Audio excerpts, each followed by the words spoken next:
আসসালামু আলাইকুম।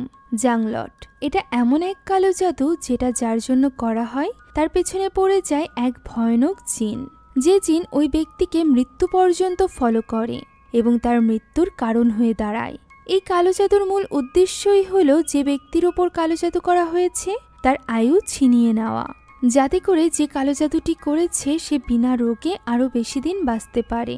এখন এই ধরনের কালো জাদুর থেকে কিভাবে ইন্দোনেশিয়ার এক অসহায় ভাই তার বোনদেরকে বাঁচাবে, এটা নিয়েই থাকছে আজকের এই সদ্য মুক্তি পাওয়া ভুতুরে মুভির গল্প, যার নাম কেম্পাং কেরামাত। তো চলুন আর দেরি না করে এখনই চলে যাওয়া যাক গল্পে। গল্পের শুরুতে আমরা ইন্দোনেশিয়ার এক নির্জন গ্রামের দৃশ্য দেখতে পাই, যেখানে ভোরবেলা জোহার নামের একজন লোক ওই গ্রামে থাকা একটা ছোট্ট কুটিরে আসে, যেখানে আমরা দেখতে পাই যে কাউকে খুশি করার জন্য বিভিন্ন রকমের খাবার অর্পণ করা আছে, ডিম, সেই সাথে মুকুট, এই সব কিছু। সেই সাথে রয়েছে সেখানে একটা ছাগলের মাথা। এখানে জোহার একটা গর্তের ভেতরে হাত ঢোকায়। হাত বের করতেই সে দেখতে পায় তার হাতে লেগে আছে অসংখ্য পোকা। তখনই তার পেছনে চলে আসে একজন মহিলা। এই মহিলার নাম ছিল বাজাং। তার দুটো চোখই সম্পূর্ণরূপে সাদা। জোহার তাকে বলে যে এই গ্রামটিতে আর মানুষের থাকার মতো কোনো কিছু নেই, তাদের উচিত এই সব কিছু করা ছেড়ে দেওয়া। তখন বাজাং বলে এটা একটা পবিত্র গ্রাম, আর এই জায়গার পবিত্রতার ব্যাপারে জোহারের কোনো ধারণা নেই। এই জায়গা নিজেই নিজের মানুষদেরকে সিলেক্ট করে এবং নিজেই টেনে নিয়ে আসে এই গ্রামে। আর এরপর তাদের সাথে কি হয় এটা তো আমরা গল্পে দেখতে পাবো। আপাতত বাজাংয়ের আসল উদ্দেশ্য জোহার বুঝতে পেরেছিল, তাই তো সে এখানে রাগের মাথায় বাজাংকে ডাকতে থাকে। এখান থেকে দৃশ্য পরিবর্তিত হয় এবং আমরা শহরের একটা হসপিটালের দৃশ্য দেখতে পাই, যেখানে আমরা এই হসপিটালেরই একজন মেডিকেল স্টুডেন্টকে দেখতে পাই, যার নাম ছিল আরলান। আরলান এখানে একটা ক্যাবিনের সামনে এসে দাঁড়িয়েছিল। ক্যাবিনের ভেতরে ছিল আরলানের অ্যাক্সিডেন্টে আহত হওয়া বোন মায়া এবং তার মা। তাদের মা রুথ এখানে নিজের বাবা জাবোর সাথে ফোনে কথা বলছিল, যেখানে জাবো তাকে বলছিল গ্রামে মায়াকে নিয়ে আসতে, এর ফলে মায়া সুস্থ হয়ে যাবে। তবে রুথ তাকে বোঝায় যে হসপিটালে ডক্টররা যথেষ্ট চেষ্টা করছে, নিশ্চয়ই মায়া ঠিক হয়ে যাবে। মায়ার আসলে অ্যাক্সিডেন্ট হয়েছিল, যে ব্যাপারে কথা বলার জন্য আরলান রুথের কাছে আসে। সে তাকে জানায় মায়ার এক্স-রে রিপোর্ট পাওয়া গিয়েছে, যেখান থেকে জানা গিয়েছে মায়ার অনেকগুলো হাড় ড্যামেজ হয়েছে। যদি তাকে এখনই বড় কোনো হসপিটালে ট্রান্সফার না করা যায়, তাহলে প্রপার চিকিৎসার অভাবে মায়া পুরোপুরিভাবে প্যারালাইজড হয়ে যেতে পারে। তবে সমস্যার বিষয় হলো এরলানের কাছে যথেষ্ট টাকা ছিল না মায়ার চিকিৎসা করার। ইতিমধ্যে সে নিজের স্কলারশিপের টাকা দিয়ে মায়ের চিকিৎসা করাচ্ছিল, তবে সেটাও যথেষ্ট নয়। একথা শুনে এবার রুথ তার উপরই ক্ষেপে যায় এবং সবকিছুর জন্য সে তাকেই দায়ী করতে থাকে, যে তার তো এইটুকুও সমর্থ নেই নিজের বোনের চিকিৎসা করানোর। এ কারণেই রুথের বাবা তাদের পরিবারকে একদমই পছন্দ করে না। এইসব নিয়ে সে এরলানকে কথা শোনাচ্ছিল, এমন সময় সেখানে চলে আসে এরলানের আর এক বোন রিয়া। সে আসাতে এরলান সেখান থেকে চলে গেলে সে রুথকে বলে যে রুথ যেন একটু রেস্ট নিয়ে নেয়, এমনিতেই সে অনেকটা ক্লান্ত, ততক্ষণ না হয় রিয়াই মায়ার খেয়াল রাখবে।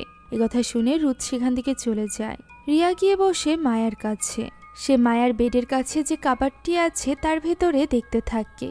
সে সেখানে বেশ অদ্ভুত দেখতে কালো রঙের একটা ছোট্ট বক্স পায়। এই বক্সটি বেশ পুরনো ছিল। এটা দেখে রিয়ার মনে কৌতূহল জাগলে সে ওই বক্সটি খোলার চেষ্টা করে, তবে ঠিক তখনই দরজার কাছে আওয়াজ হয়ে ওঠে, তাই সে বক্সটি রেখে দেয়। দেখতে থাকে দরজার কাছে কে এলো। তখনই আচমকা একটা কালো হাত তার হাত ধরে বসে, যেন মায়ার হাতই পরিণত হয়েছিল এই কালো হাতে। রিয়া ভয়ে ভয়ে মায়ার দিকে তাকায়, যেখানে মায়ার দুই চোখই কালো হয়ে গিয়েছিল এবং সে রিয়ার দিকে তাকিয়ে ভয়ানকভাবে হাসছিল। এটা দেখে রিয়া ভীষণ ভয় পেয়ে যায় এবং তার ভাইকে ডেকে চিৎকার করতে থাকে। তখনই সেখানে চলে আসে এরলান। এরলান আসার সাথে সাথে সবকিছু স্বাভাবিক হয়ে যায়, যেন এখানে কোনো কিছু ঘটেইনি। রিয়া এরলানকে বোঝানোর চেষ্টা করে যে সে এই মাত্র ভয়ানক কিছু দেখেছে, তবে এরলান বলে এটা কখনো সম্ভবই না। মায়া তো অলরেডি প্যারালাইজড, সে কোনোভাবে নড়াচড়া করতে পারছিল না। এখন 2-1 দিন হসপিটালে থাকার পর মায়াকে বাড়িতে নিয়ে আসা হয়, যেহেতু তার ভালো হসপিটালে চিকিৎসা করা দরকার এবং এই মুহূর্তে এরলানের কাছে আর টাকা নেই। তাই তারা বাড়িতে থেকেই কিছুদিন পর্যন্ত মায়ের দেখাশোনার সিদ্ধান্ত নেয়। ততদিনের মধ্যে এরলান অপারেশনের জন্য টাকা জোগাড় করে ফেলবে। তবে এলান বলে বাড়িতে চিকিৎসা করতে গেলেও তাদের একজন ভালো নিউরোলজিস্টের সাহায্য নেওয়া প্রয়োজন। যা শুনে তার মা রুথ বলে যে সে নিজেও তো ডক্টর হতে চলেছে, সে নিজে কেন তার বোনের চিকিৎসা করতে পারবে না, বাড়িতে থাকাকালীন সেই যেন মায়ের দেখাশোনা করে, অপারেশন বাদে সে আর কোনো ডক্টরের পেছনে টাকা খরচ করতে চায় না। এইসব কথা বলে সে সেখান থেকে চলে যায়। আর এরপর এলান এবং রিয়ার কথা থেকে আমরা জানতে পারি যে রুথ মূলত তাদের দুজনের সৎমা, তার নিজের মেয়ে হলো মায়া। আর এ কারণেই সে এলানের ব্যাপারটা একদমই বুঝতে চায় না। টাকা ইনকাম, সেই সাথে পরিবার চালানো, এছাড়া মায়ার খরচ সবকিছু সে এলানের উপর ছেড়ে দিয়েছে। এলান বেচারা কিছু বলতেও পারে না। রিয়ার তো মনে হয় রুথ তাদেরকে একদমই ভালোবাসে না, তাদেরকে নিজের ছেলে মেয়ে হিসাবে মানেই না। তখন এলান তাকে বোঝায় যে তাদের বাবা তাদেরকে শিখিয়েছিল যে এইসব নিয়ে না ভাবতে, সবসময় মায়ের কথা শুনতে। এরপর সে তাকে জিজ্ঞাসা করে যে হসপিটালে সে কি দেখেছিল। এই ব্যাপারে রিয়া বলতে গেলে সে রিয়াকে বোঝায় যে মায়া পুরোপুরিভাবে প্যারালাইজডের মতো হয়ে গিয়েছে, অপারেশনের আগ পর্যন্ত তার ঠিক হওয়ার কোনো সম্ভাবনা নেই, তাই হয়তোবা সে এইসব নিয়ে উল্টোপাল্টা ভাবছে। তবে রিয়ার মনে হচ্ছিল যে এই অ্যাক্সিডেন্টে রিয়ার কোথাও কাটাছেঁড়া হয়নি, শুধুমাত্র হাড়েই সমস্যা হয়েছে। এটা কিভাবে সম্ভব? তখন এলান বলে যে মেডিকেল সায়েন্সে যে কোনো কিছুই সম্ভব। সে এখন এইসব নিয়ে ভাবছে, এর মানে রাতের বেলা একা একা ঘুমাতেও পারবে না। তবে সে চিন্তা যেন না করে, তার যদি ঘুমাতে অসুবিধা হয় তাহলে সে এলানের কাছে আসতে পারে। এখন ওই রাতের দৃশ্য আমরা দেখতে পাই। মায়া নিজের ঘর থেকে বেরিয়ে হেঁটে যাচ্ছিল, যা দেখে রুথ অবাক হয়ে যায় এবং তার পিছু পিছু বেরিয়ে আসে। কিছু দূর গিয়েই মায়া থেমে যায় এবং খুবই নোংরা কাজবাজ করতে থাকে। সে নিজের রক্ত নিজেই খাচ্ছিল। এই ধরনের দৃশ্য দেখে রুথ চিৎকার করে কাঁদতে থাকে এবং মায়ার হুঁশ ফেরানোর চেষ্টা করে। যে চিৎকারের শব্দ শুনে ঘুম ভেঙে যায় রিয়ার। সে মায়াকে দেখার জন্য তার ঘরে যায়, যেখানে যেতেই সে দেখতে পায় মায়ের উপর বসে আছে এক ভয়ানক শয়তান জিন। সাথে সাথে মায়ের ঘরের দরজা বন্ধ হয়ে যায়। রিয়া সেখানেই আটকে পড়ে। তখনই ওই জিনটা মায়ের উপর থেকে নেমে আসে এবং রিয়ার উপর হামলে পড়ে। রিয়ার চিৎকারে ঘুম ভেঙে যায় এলানের। সে ছুটে এসে দেখতে পায় তাদের মা সেখানেই অজ্ঞান হয়ে পড়ে আছে। সে তার জ্ঞান ফেরায় আর এরপর এগিয়ে যায় মায়ার ঘরের দিকে, যে ঘরের দরজা আবারও আপনা আপনি খুলে গিয়েছিল। সে দেখতে পায় মায়ার কাছে বসে আছে রিয়া। সে তার কাছে যায় এবং জিজ্ঞাসা করে যে সে কেন চিৎকার করছিল। তবে রিয়া তো কোনো কিছু বলতেই পারে না। সে বলে সে তো এখানেই বসে আছে, সে তো চিৎকার করেনি। অর্থাৎ রিয়ার কোনো কিছু মনেই নেই। সে এখান থেকে সরাসরি চলে যায় নিজের ঘরে। এই ঘটনা রুথের কাছেও বেশ অদ্ভুত লাগে। তাই তো পরদিন সকালেই সে নিজের বাবাকে কল করে এবং সবটা মেনে নেয় যে হ্যাঁ, সত্যিই তাদের সাথে অস্বাভাবিক কিছু হচ্ছে। ডক্টররা আর তার মেয়ে মায়াকে কোনো রকম সাহায্য করতে পারবে না। তাই সে এবার সিদ্ধান্ত নিয়েছিল যে সে তার বাবার কথা মতো কাজ করবে। তার বাবা বলে সে আজ রাতেই রওনা দিবে, কালকেই সে তাদেরকে নিয়ে গ্রামে চলে যাবে। গ্রামের চিকিৎসা শহরের চিকিৎসা থেকে 1000 গুণ ভালো। একথা বলতে বলতে তার বাবার ভীষণ কাশি হচ্ছিল, যেটা লক্ষ্য করে রুথ। এদিকে তাদের দুজনের এই সকল কথা শুনে ফেলে এলান। এলান তার মায়ের এই সিদ্ধান্তে একদমই খুশি হয় না। এলানকে দেখে তার মায়েরও শ্বাসকষ্ট শুরু হয়ে যায়, যেখানে তাকে সামলে নেয় রিয়া। ওই দিন রুথ নিষেধ করা সত্ত্বেও এলান ওই ডক্টরকে নিয়ে আসে, যে ডক্টর মায়াকে দেখে জানায় যে মায়ের অবস্থা আগের থেকে খুবই মিরাক্কেলভাবে ইমপ্রুভ হয়েছে। এখন তার হুইল চেয়ারের ওইভাবে প্রয়োজনও নেই। যেটা শুনে আর্লেন নিজেও অবাক হয়ে যায়, কেননা অপারেশনের আগে এতটা ইমপ্রুভমেন্ট হওয়ার পসিবিলিটি ছিলই না। তাই তো সে ডক্টরের কাছে অনেকটা কৃতজ্ঞতা প্রকাশ করে। তবে ওই রাতে তার মা তাকে এসে জানায় যে আগামীকাল সকালেই তাদেরকে রওনা দিতে হবে গ্রামের উদ্দেশ্যে। সে তার সৎ মা অর্থাৎ রুথকে বোঝানোর চেষ্টা করে যে মায়ের অবস্থার বেশ ইমপ্রুভমেন্ট হচ্ছে। এই মুহূর্তে তাদের আরেকটু কিছু সময় এখানে থেকে চিকিৎসা করা দরকার। তবে তার মা তাদের কোনো কথা শুনতে রাজিই ছিল না। সে তার বাবার কথা মতো গ্রামে গিয়ে মায়ের চিকিৎসা করাতে চাইছিল, কেননা সে বিশ্বাস করে যে তার বাবা যা বলবে তাই সঠিক। রুথের এমন কুসংস্কারী মতবাদ আর্লেনের একদমই পছন্দ হয় না। তবে এই মুহূর্তে তার কিছু করারও ছিল না। রুথ যাওয়ার পর সেখানে একটা ব্যাগ নিয়ে রিয়া আসে। এই ব্যাগের ভেতরে কি আছে জিজ্ঞেস করাতে রিয়া জানায় হসপিটালে মায়ার ক্যাবিনেটের ভেতরে যা কিছু ছিল সেগুলো সে এই ব্যাগে ভরে নিয়ে এসেছে। তবে এলানের মতে তাদের তো কোনো কিছু ছিলই না, যা কিছু ছিল তা আগেই নিয়ে আসা হয়েছে। সে ওই ব্যাগটি খোলার পর দেখতে পায় তার ভেতরে রয়েছে ওই বক্সটি দেখে এলানের মনে বেশ কৌতূহল জাগে। তাই সে ওই বক্সটি খোলে, যার ভেতরে একটা কাপড়ে পেঁচানো কিছু একটা ছিল, যেটার কাপড় খুলতেই রিয়া ভীষণ ভয় পেয়ে যায়। কেননা এটা তো দেখতে একদমই ওই শয়তান জিনটার মতো ছিল যাকে সে হসপিটালে মায়ার কাছে দেখেছিল। একথা বলতে না বলতেই এলানের হাত থেকে ওই পুতুলটি যেন কোনো এক অদৃশ্য শক্তি টেনে নিয়ে যায়। আর ঠিক তখনই শোনা যায় মায়ার চিৎকারের শব্দ, যা শুনে দুই ভাই বোনই সেদিকে দৌড়ে যেতে লাগলে তাদের ঘরের দরজাটি আপনা আপনি বন্ধ হয়ে যায়। শুধুমাত্র বন্ধই না, সেটা লকও হয়ে গিয়েছিল, যে কারণে তারা দুজন চাইলেও দরজাটি খুলতে পারছিল না। এদিকে এইসব কিছুর ব্যাপারে না জানা রুথ একা একা পানি খেতে রুম থেকে বের হয়েছিল। তখনই সে দেখতে পায় মায়ার ঘরের দরজা খোলা এবং মায়া বিছানা থেকে উঠে জানালার কাছে দাঁড়িয়ে আছে। রুথ সেদিকে এগিয়ে যেতেই মায়া তাকে উদ্দেশ্য করে বলতে থাকে যে তার এত সময় লাগলো কেন, তাদের বাবা কোথায়। এসব কথা শুনে রুথ বেশ অবাক হয়। তখন মায়া তাকে বলে যে সে কি তাকে দেখে ভয় পাচ্ছে। একথা বলতেই আমরা দেখতে পাই মায়া পুরোপুরিভাবে ওই জিন দ্বারা পজেস হয়ে গিয়েছিল। সে সেখানেই দাঁড়িয়ে নিজের পায়ের ব্যান্ডেজটি কেটে ফেলে, যা দেখে রুথ অনেক বেশি ভয় পেয়ে যায়। এরই মাঝে মায়া তার উপর হামলে পড়ে ওই কাইচি হাতে। সে তার মাকে জানে মেরে ফেলছিল, এমন সময় সেখানে চলে আসে এলান, যে কিনা একটা গিটারের সাহায্যে মায়ের মাথায় আঘাত করে তাকে অজ্ঞান করে ফেলে এবং বাঁচিয়ে নেয় তাদের সৎ মাকে। তারা নিজেরাও বুঝতে পারছিল না যে মায়ার হঠাৎ করে কি হয়েছে। তারা এটুকু তো বুঝতে পারছিল যে নিশ্চয়ই কোনো অস্বাভাবিক কিছু ঘটছে মায়ার সাথে, তাই তো তারা আর না করে না। পরদিন সকালে রুথের বাবা জাবো আসে তাদেরকে গ্রামে নিয়ে যেতে। এখানে আমরা জাবোর ব্যবহার থেকেও বুঝতে পারি যে আরলান এবং রিয়াকে সে নিজের নাতি নাতনি হিসাবে মানতই না, সে শুধুমাত্র মায়ার খাতিরেই এত কিছু করছিল। এখন মায়া এবং তার মেয়েকে নিয়ে সে পৌঁছে যায় তাদের গ্রামে, যেখানে গ্রামের ভেতরে প্রবেশের সময় রুথ বলে যে গত 15 বছর আগে সে এই গ্রাম থেকে বেরিয়েছিল। তারপর থেকে আর কখনোই সে গ্রামে আসেনি। সে তার মাকে প্রচণ্ড মিস করেছে এই কয়েক বছর। তখন তার বাবা তাকে রেগে গিয়ে জিজ্ঞাসা করে যে সে কেন একজন শহুরে ছেলেকে বিয়ে করেছিল, যার আবার 2টো বাচ্চা ছিল আগে থেকেই। অর্থাৎ এলান এবং রিয়ার বাবার সাথে রুথের বিয়ে তার নিজের বাবা মায়ের অমতে হয়েছিল, যে ব্যাপারটা নিয়ে এখনো পর্যন্ত আক্ষেপ ছিল জাবোর মনে। এখন গ্রামের ভেতরে প্রবেশের জন্য তাদের একটা সাঁকো ধরে সামনের দিকে এগোতে হয়, যেখানে রিয়া একজন মহিলাকে লক্ষ্য করে, যার এইভাবে নিশ্চুপভাবে কোনো দিকে না তাকিয়ে হেঁটে যাওয়া রিয়ার কাছে বেশ অদ্ভুত লাগে। এছাড়া গ্রামের মধ্যে অনেক ছেলে পেলে, বাচ্চা কাচ্চা, এছাড়া বয়স্ক লোকেরা নিজেদের কাজে ব্যস্ত ছিল, যেগুলো দেখতে দেখতে রিয়া সামনের দিকে এগোচ্ছিল। হঠাৎই সে দেখতে পায় জোহারকে, যে কিনা হাতে করে অনেক কালো জাদুর জিনিসপত্র নিয়ে যাচ্ছিল কোনো একটা সিক্রেট স্থানে। জাবো জানায় জোহার হলো এই সিক্রেট স্থানের গার্ড।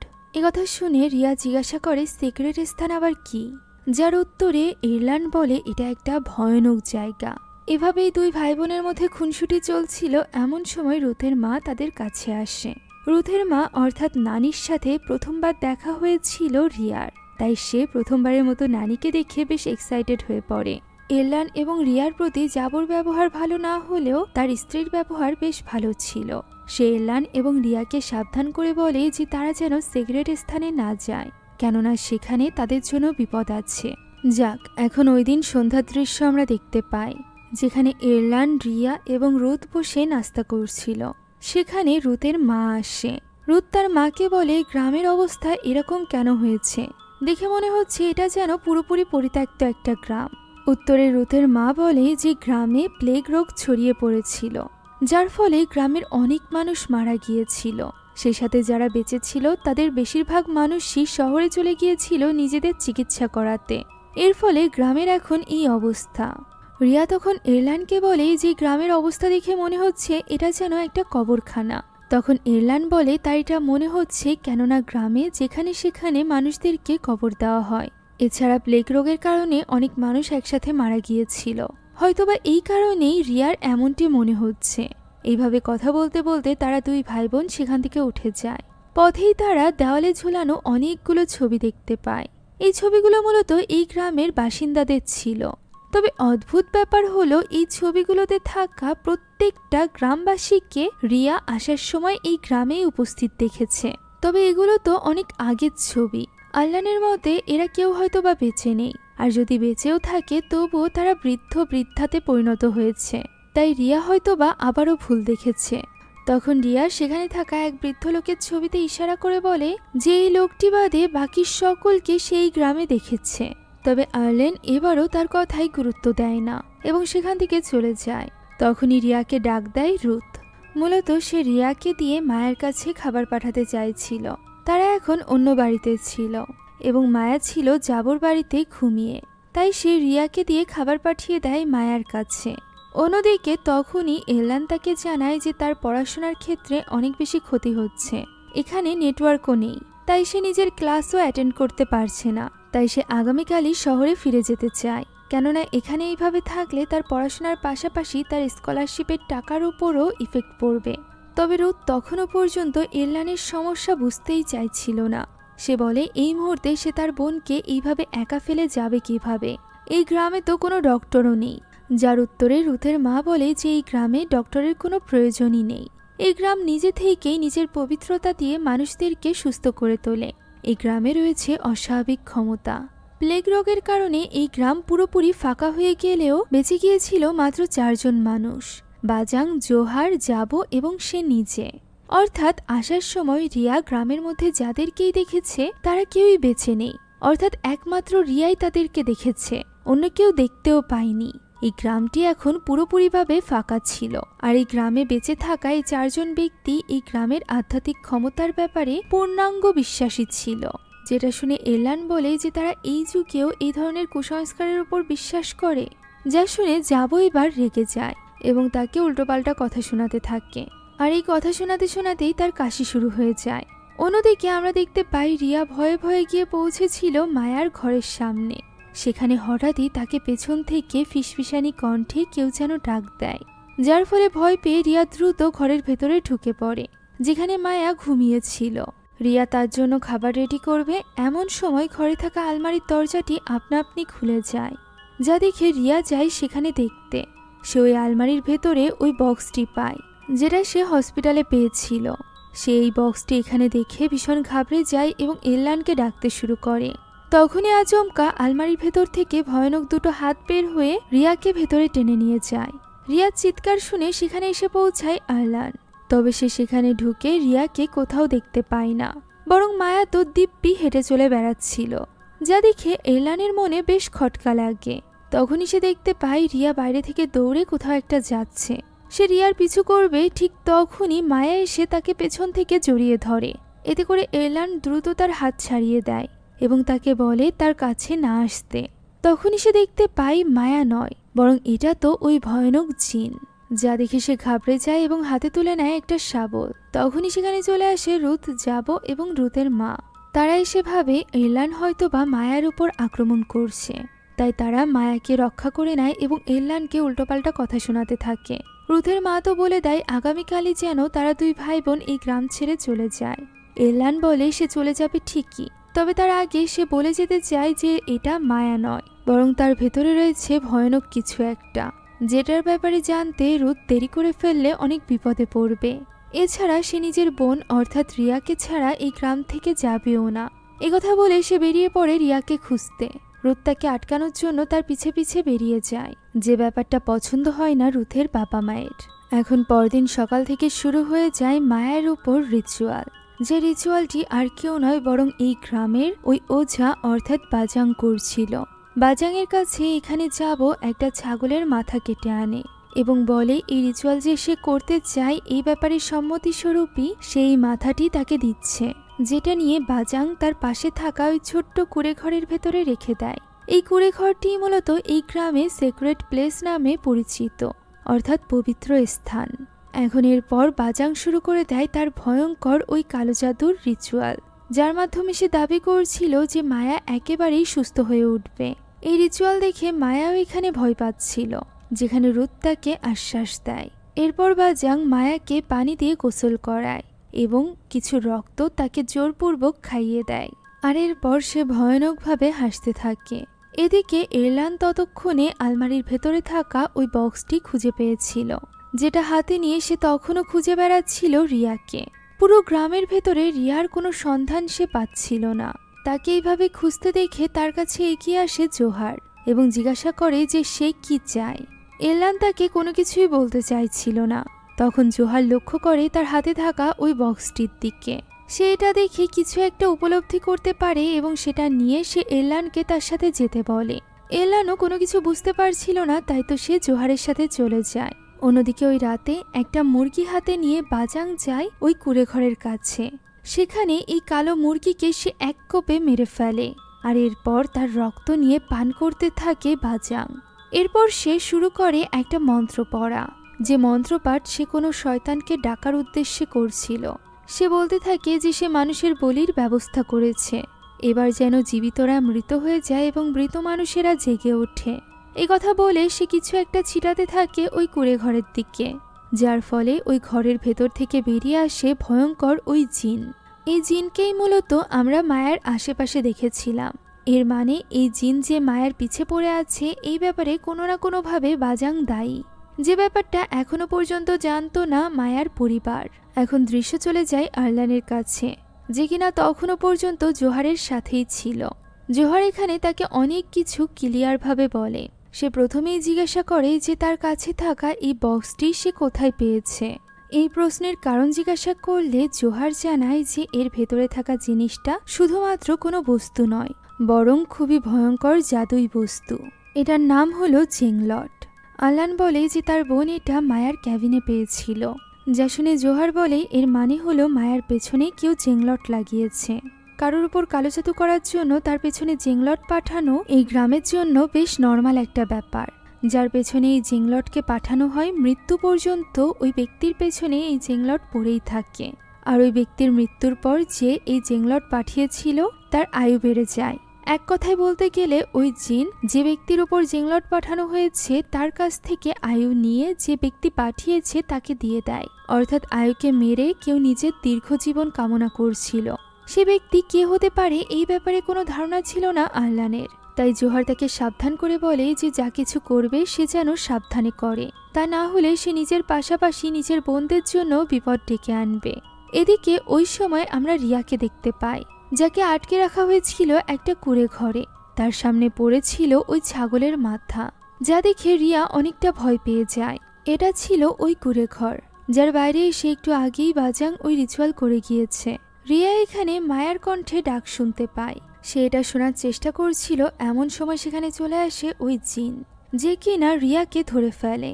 ফলে রিয়া চিৎকার করে ডাকতে থাকে তার ভাইকে। তখনই সেখানে সৌভাগ্যক্রমে পৌঁছে যায় এরলান। সে কোনো মতে ওই কুঁড়ে ঘরের বাইরে থাকা তালাটি ভেঙে ফেলে আর এরপর সেখান থেকে বেরিয়ে নিয়ে আসে রিয়াকে। রিয়া বাইরে বের হয়ে এরলানকে জড়িয়ে ধরে। পুরো 24 ঘন্টা পর এই বিরান গ্রামে নিজের বোনকে খুঁজে পেয়ে এরলানও যেন হাঁপ ছেড়ে বাঁচে। তবে এখনো পর্যন্ত তার মা এবং বোন আটকে ছিল এই গ্রামের মাঝে। তাই তো সে তখনই রিয়াকে নিয়ে রওনা দেয় রুথ এবং মায়াকে বাঁচানোর জন্য। কেননা সৎমা হলেও সে জানত রুথ তাদেরকে ভালোবাসে। সে নিজেও তার সৎমাকে ভীষণ ভালোবাসত। এখন রুথ তখন ঘরের ভেতরে বসেছিল, যেখানে তার বাবা যাবো আসে। যাবোকে দেখে রুথ বলে যে তার মেয়ে কেন এখনো সুস্থ হয়ে উঠছে না। যাবো তখনও পর্যন্ত মদ্যপান করছিল। রুথ তাকে মনে করিয়ে দেয় যে একসময় তার হার্টে অনেক সমস্যা ছিল, এখন গিয়ে তার হার্টটা ঠিক হয়েছে, তাহলে সে কেন মদ পান করে এই হার্ট নষ্ট করছে। তবে যাবো তো এই ব্যাপারে কোনো রকম গুরুত্বই দেয় না, বরং সে রুথকেই মদ পান করতে বলে। যা দেখে রুথ রেগে যায় এবং বলে সে নিজের নাতনির ব্যাপারে একবারও ভাবছে না, সে শুধুমাত্র নিজেকে নিয়েই ব্যস্ত। তখন যাবো বলে এই মুহূর্তে সে সব থেকে বেশি ভাবছে তার নাতনি মায়াকে নিয়ে। একথা বলা মাত্রই আমরা রুমের ভেতরে দেখতে পাই যেখানে মায়া শুয়েছিল। আচমকাই তার নখগুলো বড় হয়ে যায়। সে আস্তে আস্তে করে ওই জিন দ্বারা পজেস হতে শুরু করে। এখন যেন ওই জিন পুরোপুরিভাবে তাকে বশে নিয়ে ফেলেছিল। ওই সময় কাপড় গুছাচ্ছিল রুথের মা। সেখানে চলে আসে মায়া এবং তাকে বলে যে সে সব সময় মায়ার ক্ষতি চেয়েছে, নিজেদের স্বার্থের জন্য তাদেরকে ব্যবহার করেছে।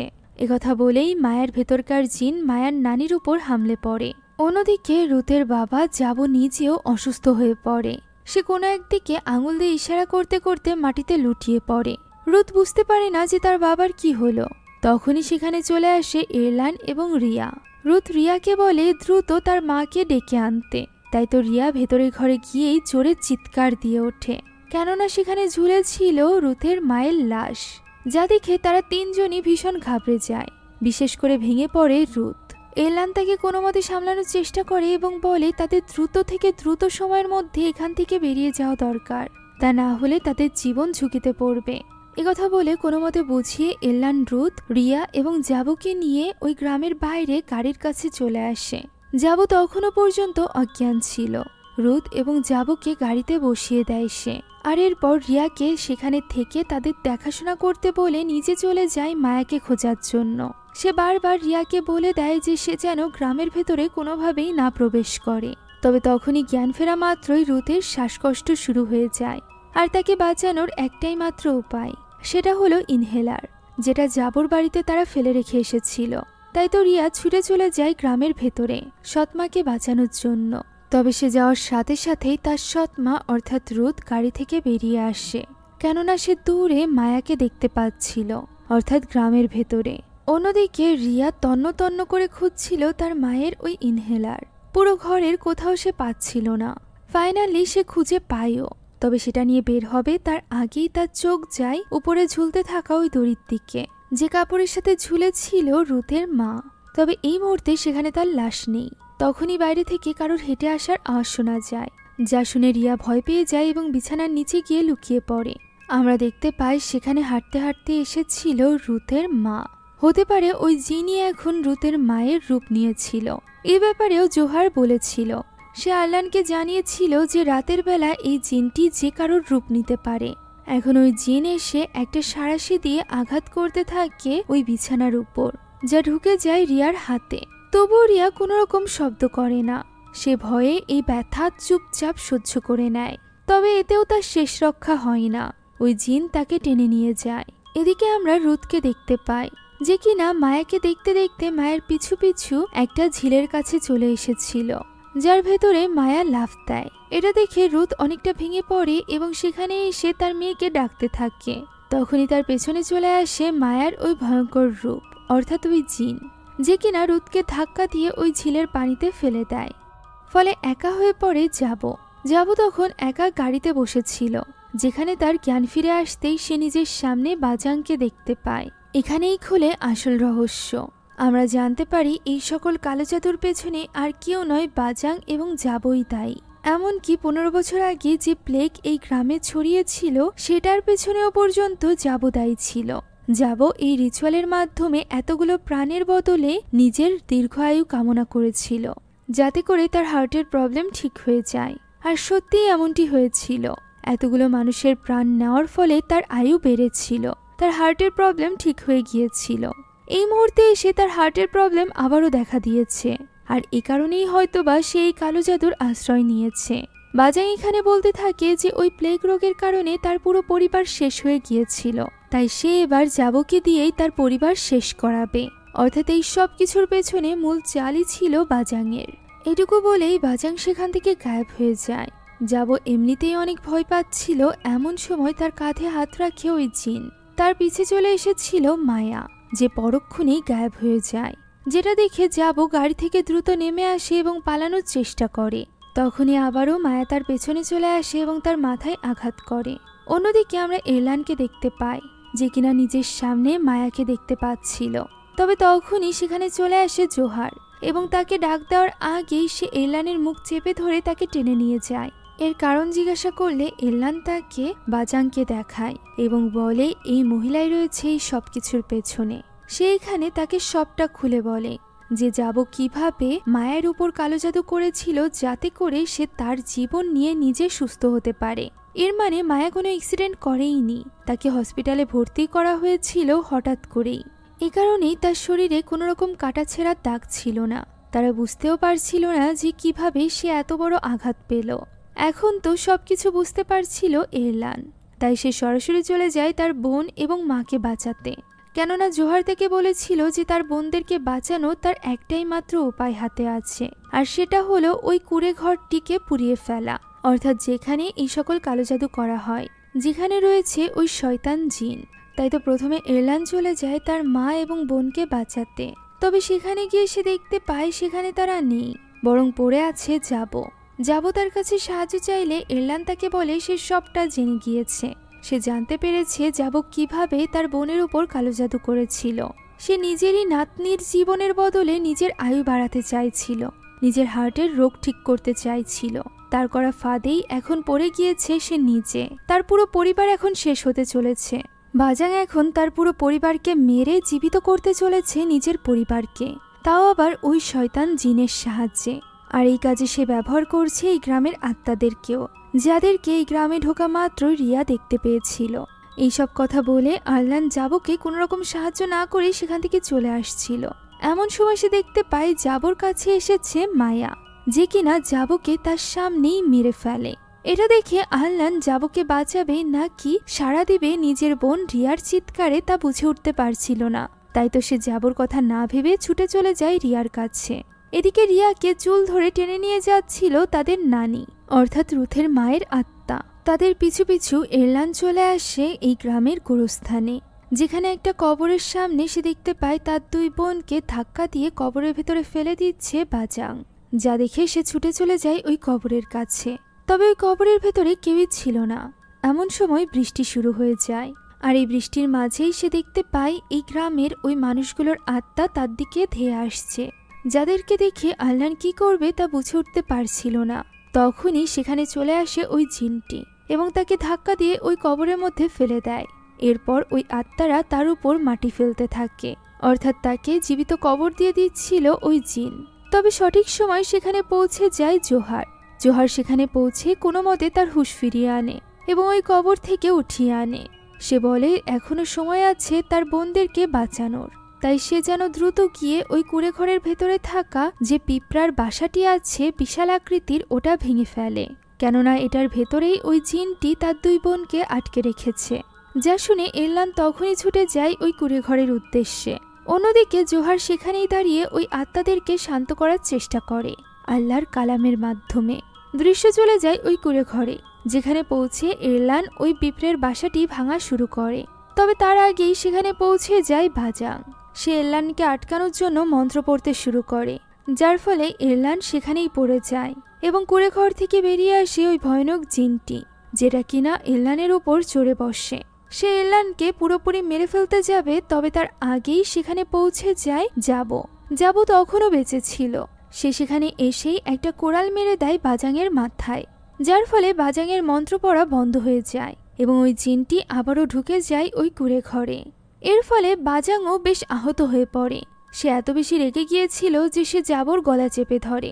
ফাইনালি যাবো নিজের ভুল বুঝতে পেরেছিল। সে ঠিক করেছিল যে সে নিজের জীবন দিয়ে হলেও নিজের নাতি নাতনিকে সাহায্য করবে। তাই সে এরলানকে বলে দ্রুত নিজের নাতনিকে বাঁচাতে, অর্থাৎ মায়াকে বাঁচাতে। তাই তো এরলান ছুটে গিয়ে দ্রুত ওই মাটির স্তূপটি ভেঙে ফেলে, যার নিচেই ছিল এরলানের দুই বোন মায়া এবং রিয়া। সে কোনো মতে তাদেরকে সেখান থেকে তুলে আনে। এদিকে আমরা জোহারকে দেখতে পাই, যে কোনো মতে আয়াতুল কুরসি পড়ার মাধ্যমে ওই আত্মাদেরকে শান্ত করতে সক্ষম হয়। আর এরপর সে রওনা দেয় এরলানকে সাহায্য করার জন্য। এদিকে এরলানের সাহায্যের খুবই প্রয়োজন ছিল, কেননা সে যখন তার দুই বোনের জ্ঞান ফেরাতে ব্যস্ত ছিল তখনই সেখানে বাজাং তার উপর আক্রমণ করতে এগিয়ে আসছিল। তবে সঠিক সময় সেখানে পৌঁছে যায় জোহার এবং সে বাজাংকে ধাক্কা দিয়ে কুঁড়ে ঘরে থাকা একটা খাঁচার মধ্যে আটকে দেয়। আর তখনই এই সুযোগে এরলান তার গায়ে আগুন ধরিয়ে দেয় এবং পুরোপুরি আগুন লাগার আগেই তারা দুজন মিলে মায়া এবং রিয়াকে নিয়ে ওই কুঁড়ে ঘর থেকে বেরিয়ে আসে, যার ফলে ওই জিনের পাশাপাশি পুড়ে ছাই হয়ে যায় বাজাংও। আর ঠিক এইভাবেই ওই গ্রামের অভিশাপ মিটে যায়। দৃশ্য চলে আসে এই ঘটনার এক সপ্তাহ পরে। আমরা দেখতে পাই এই গ্রামে বসেই জোহার কোরআন পাঠ করছে। মূলত এই গ্রামটি কখনো অভিশপ্ত ছিলই না। এটাকে অভিশপ্ত বানিয়ে রেখেছিল বাজাং নামের ওই তান্ত্রিক, যাতে করে সে নিজের পরিবার পরিজনকে ফিরিয়ে আনতে পারে, যারা কিনা ওই প্লেগ রোগে মারা গিয়েছিল, যে প্লেগ রোগটা ছড়িয়েছিল যাবো।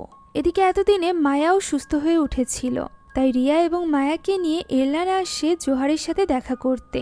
গ্রামটি এখন একদমই স্বাভাবিক গ্রামে পরিণত হয়েছিল। গ্রামে এখন অনেক গ্রামবাসীরা বাস করত। সেই সাথে ছোট ছোট বাচ্চারা কোরআন পড়তে জোহারের কাছে আসতো।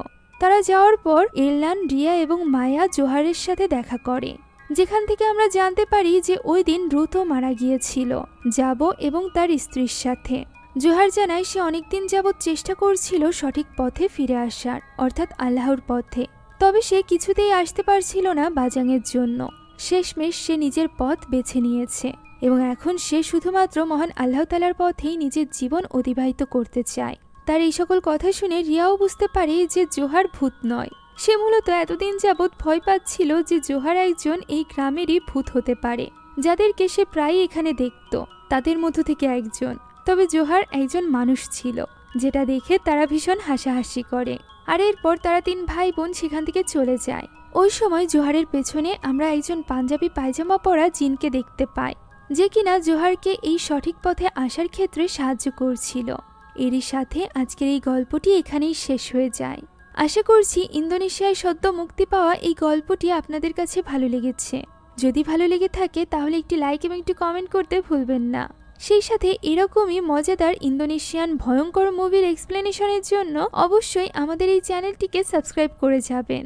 এছাড়া আপনারা যদি লাইফস্টাইল ব্লগ দেখতে পছন্দ করে থাকেন এবং আমার ব্যাপারে আরও বেশি জানতে চান, তারা আমার ব্লগ চ্যানেল হন্টিং বাংলা আপু থেকে ঘুরে আসতে পারেন। সেখানে আমি ডেইলি লাইফ ব্লগ আপলোড করি।